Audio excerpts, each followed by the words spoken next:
Moikka!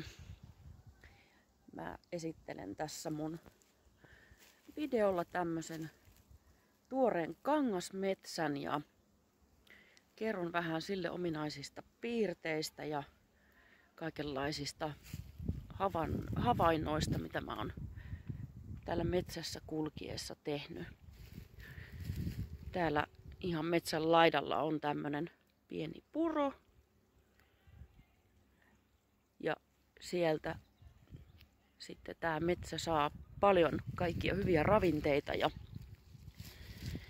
ja vettä. Ja niin kuin näkyy, niin tää on hyvin tämmönen rehevä tää alus. Sen lisäksi, että puiden paksuudesta voidaan päätellä, että on kyseessä melkoisen vanha metsä,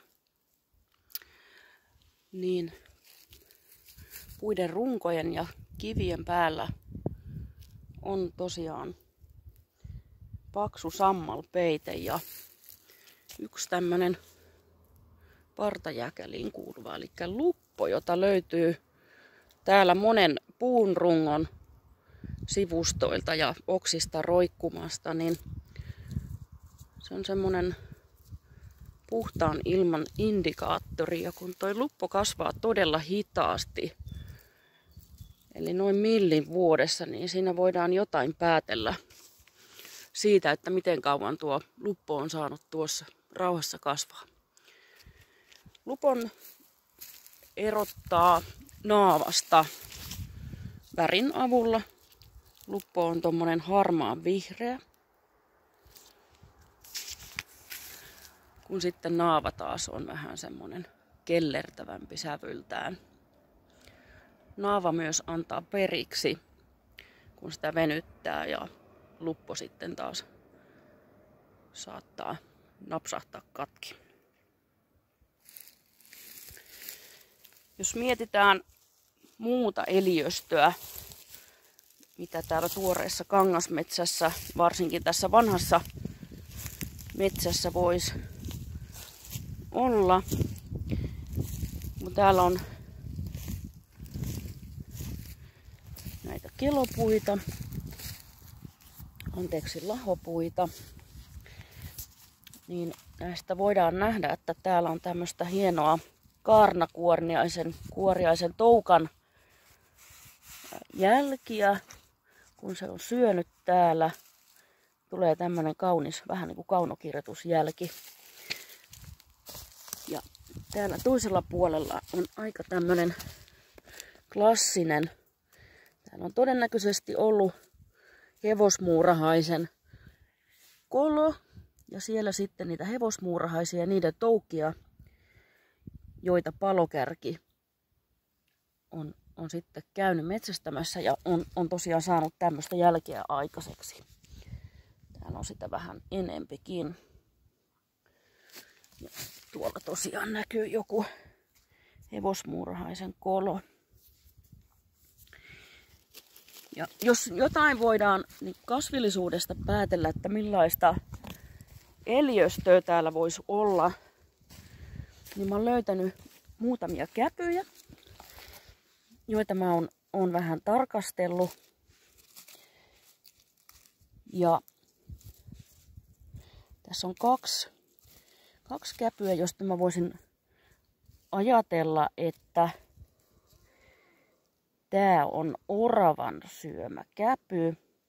Se on niin suurpiirteistä ollut toi syöminen. Ehkä myös tämä, tosi tää on vähän siistimpi, ja metsähiiren syömä käpy on aika sellainen viimeistelty. Ja sitten mä löysin myös kuusenkävyn, joka ihan selkeästi mun mielestä on käpytikan runtelema. Käpytikkahan laittaa kävyn puun koloon ja sitten alkaa nakuttaa sitä. Ja sieltä saa sitten niitä siemeniä. Tää on sillä tyypillisesti mun mielestä käpytikan nukkimisen aikaansaannos. Lisäksi mä oon kuullut, että tällä seudulla on ainakin palokärki ja sitten kärki talitinttejä äänten perusteella ja peippoja. Ja jos mä ajattelen tätä kuusikkoa, mikä tässä näkyy, niin tää voisi olla aika ihanteellinen liito-oraville. Tällä alueella on nähty lumikkoja, mikä voisi tarkoittaa sitä, että silloin täällä olisi ravintoa myöskin ketulle ja mahdollisesti myös ilvekselle.